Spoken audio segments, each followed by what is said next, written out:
Eu tinha aproximadamente 12 anos quando ouvi pela primeira vez os relatos do senhor Armando, que trabalhava na estação do trem Caveiras, ao norte do estado do Paraná. Era um senhor idoso, de expressão cansada e que relatava com espanto, com um cigarro caindo no canto da boca, emoção e avidez dos acontecimentos da cidade sombria, desde quando era chamada de província de Caveiras. Porém, os fatos que adiante narrarei não foram relatos a mim pelo senhor Armando, e nem mesmo por qualquer outro cidadão de Caveiras. E até hoje eles retornam para me assombrar e me fazer acordar algumas vezes na madrugada. Quando éramos crianças, ali mesmo na cidade de Caveiras, em uma daquelas partidas de futebol que disputávamos lá no campinho, conheci Átila Sanctus. Era um rapaz desengonçado e tinha uma risada estranha. Ele não era do nosso círculo de amizades, porque parecia um rapaz bem mais velho, mas a gente sabia que os amigos da sala onde ele estudava simplesmente ignoravam sua presença e quase ninguém dava muita importância a ele e o viam como motivo de chacota e zombaria. Todos tiravam sarro quando ele ria.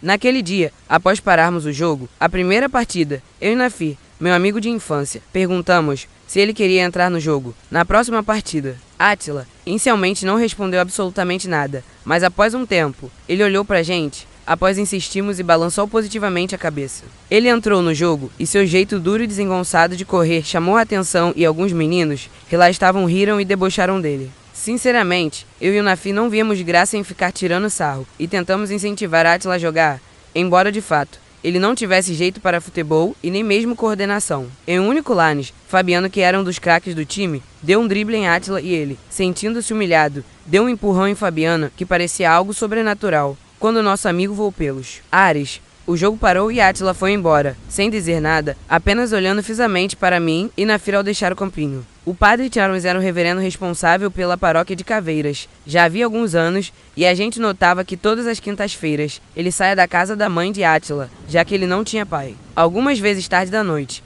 Ninguém jamais ousou perguntar, ainda que fosse para os pais, o que o padre fazia na casa da mãe de Átila todas as semanas. Mas aquele menino, que, na verdade já era um moço, um pouco mais velho que nós adolescentes, estava cada dia mais estranho. Átila Sanctus era alto e magro, tinha um olhar expressivamente assustador e os dentes da frente todos comprometidos, e quando abria a boca eram raras as vezes, exibia placas bacterianas e um amarelado que parecia marrom.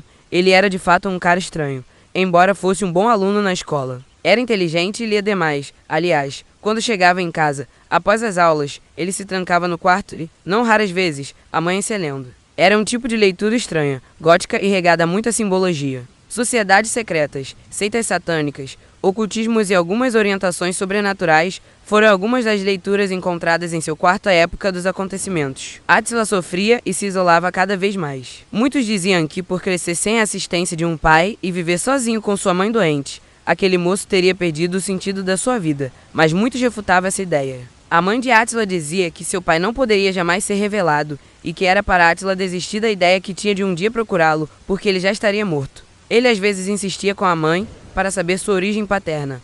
Quem era seu pai, já que todos tinham um pai, que estava presente nas datas importantes, na escola, enfim, na vida. Mas sua mãe se revoltava e prometia que, acaso ele continuasse com essa ideia, ela partiria sem avisar para não mais voltar. Um dia, eu e Nafi ousamos ir até a casa dele para tentar ajudá-lo de alguma forma, mas quando chegamos em frente à casa, chamamos por ele, umas 2 ou 3 vezes, e não obtivemos resposta. Então, entramos em seu quarto, que ficava afastado. Aos fundos, vimos umas velas acesas, um banco preto e as luzes apagadas com a cortina fechada. Ao lado estava ele deitado em uma pequena cama, coberto até a cabeça com um pano preto, embora fizesse um calor desgraçado naquele dia. Chamamos por ele ali mesmo no quarto, mas não nos respondeu. Deixamos o lugar com muito medo e resolvemos que seria melhor não procurarmos mais por Átila, ainda que fosse para ajudá-lo, pois ele, de fato, estava muito estranho e poderia não gostar da nossa presença. Algum tempo se passou e agora já era inverno e fazia um frio intenso naquele ano. Acordei cedo naquele dia de sábado para domingo e fui até a casa de Nafi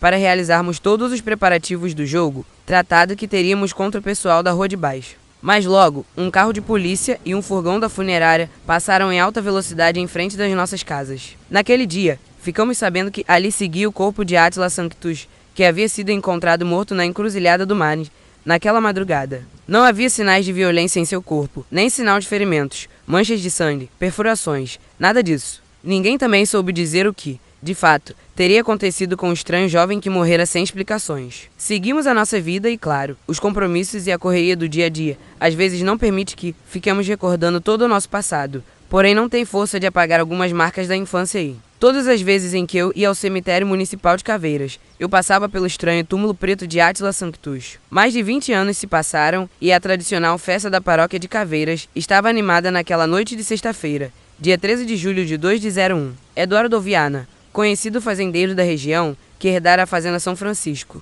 O Dr. Jorge Callar, médico conceituado em Caveiras, e Ademir Carvalho, empresário e dono de todos os loteamentos na cidade, que cobrava juros extorsivos e exorbitantes dos moradores de Caveiras. Eram os que mais arrematavam os bens do leilão da festa paroquiana. Muito mais preocupados com a imagem de ricos e poderosos que colaboravam com a paróquia do que propriamente com a filantropia, eles se reuniam à mesa com outros tantos homens importantes de Caveiras, e centenas de latas de cervejas forravam as mesas na ocasião. Às 19 horas daquela sexta-feira, o menino de água chegara até as mesas, onde todos estavam reunidos no embalo da festança, e cansado, pálido, sem voz e sem ação, gritando muito apenas, ele dizia em voz embargada, trêmula e gaguejante: palhaço, o palhaço, o palhaço. Ninguém entendera absolutamente nada e o menino estava em estado de choque. O Dr. Jorge Callar o atendeu e medicou, e o garoto, voltando aos poucos ao estado de normalidade, disse, um pouco mais calmo: o Eduardinho desapareceu. Seu amigo Eduardinho era o filho do fazendeiro Eduardo Viana, e nesse instante, ele e sua esposa entraram em completo desespero. A festa acabou no mesmo instante e todos procuravam pelo menino, filho do poderoso fazendeiro, e, apenas na manhã do dia seguinte, na encruzilhada do Mano, o menino foi encontrado. Seu semblante era normal, embora mostrasse uma certa palidez. No entanto, não havia sinais de violência em seu corpo, e parecia apenas que ele estava dormindo. Foi uma tristeza sem fim, e na segunda-feira, às 11 horas da manhã, Eduardo Viana Filho, o Eduardinho, fora sepultado no cemitério municipal de Caveiras. Ao chegar em sua casa, Diago havia dito aos seus pais que apenas avistou a imagem de um palhaço sinistro que possuía cabelos avermelhados e esbranquiçados ao mesmo tempo, dentes pontiagudos, afiados e escuros, que mais pareciam presas caninas, sorrindo e arrastando o pobre Eduardinho para longe. Ele tentava fugir e se desvencilhar do arlequim do diabo, dando gritos horrendos de desespero, mas foi em vão.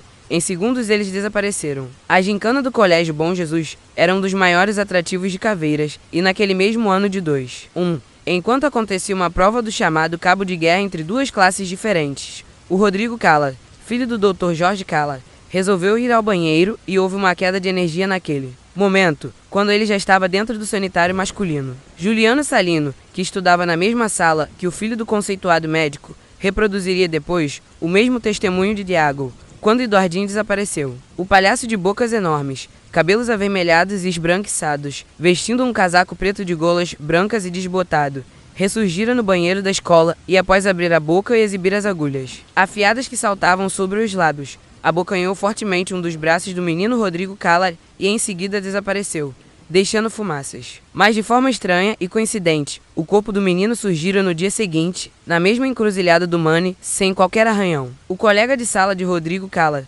Juliano Salino, que de fato havia presenciado esse acontecimento, esteve por 3 dias internado na Santa Casa de Caveiras e apenas soluçava sem conseguir explicar o fenômeno. Somente no 4º dia, à tarde, ele conseguiu relatar o que teria acontecido e nunca mais suportou que se dissesse a palavra palhaço próximo a ele. O trauma foi tanto que dizem que até os dias de hoje Juliano jamais voltara a um espetáculo de circo e, quando vê a imagem de um palhaço, sente calafrios. A história do tal palhaço assassino percorria vozes em Caveiras, tolices de crianças. Algum fundo de verdade? A polícia, alguns destemidos homens da comunidade e até mesmo religiosos estavam dispostos a procurar o suposto assassino e desvendar o mistério. Porém, mais 3 meses se passaram e nada fora encontrado. Por fim, no Clube de Campo Verde dos Encantos, uma das poucas atrações de Caveiras, a menina Julia Carvalho, a única filha de Ademir Carvalho, após sair da piscina para o banheiro feminino, desapareceu instantaneamente. No caso da menina, não havia ninguém no local naquela hora e, portanto, ninguém podia testemunhar o que teria acontecido, se aquilo fora ou não obra do tal palhaço macabro, de cabelos avermelhados e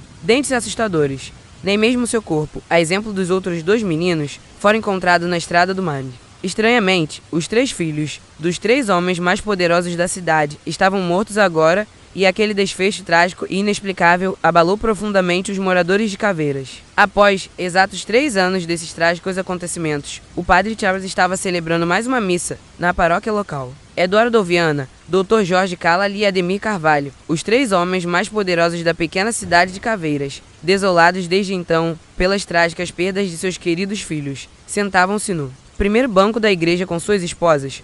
Um barulho estranho e horripilante tomou conta do local e uma fumaça vermelha se espalhou pela igreja. De repente, um homem de barba azul e olhos esbugalhados apareceu, vestindo uma capa preta e com um chapéu do tipo cartola. Abriu um sorriso sinistro e, interrompendo a celebração, ele disse: Eduardo. Jorge Cala ali Ademir, quem bate esquece, mas quem apanha jamais. Disse isso e, soltando uma risada sinistra, a mesma que Átila Sanctus emitia quando éramos crianças, transformou-se imediatamente no palhaço de cabelos vermelhos e esbranquiçados e dentes pontiagudos e com uma barba saliente que escorria pelo queixo, revelando-se a todos e confirmando os dizeres das crianças que o avistaram naquelas ocasiões. Ele continuou a bradar com voz aguda e tenebrosa: Vocês, 3 meninos à época e agora 3 homens maus, esperaram meu filho Átila Sanctus sair da escola e o conduziram até a encruzilhada do Marne, onde, após rasgarem suas vestes, vocês proferiram os mais diversos vitupérios contra ele de forma humilhante e vergonhosa, riram e debocharam dele e então, vocês realizaram seus intentos ocultos, de matá-lo.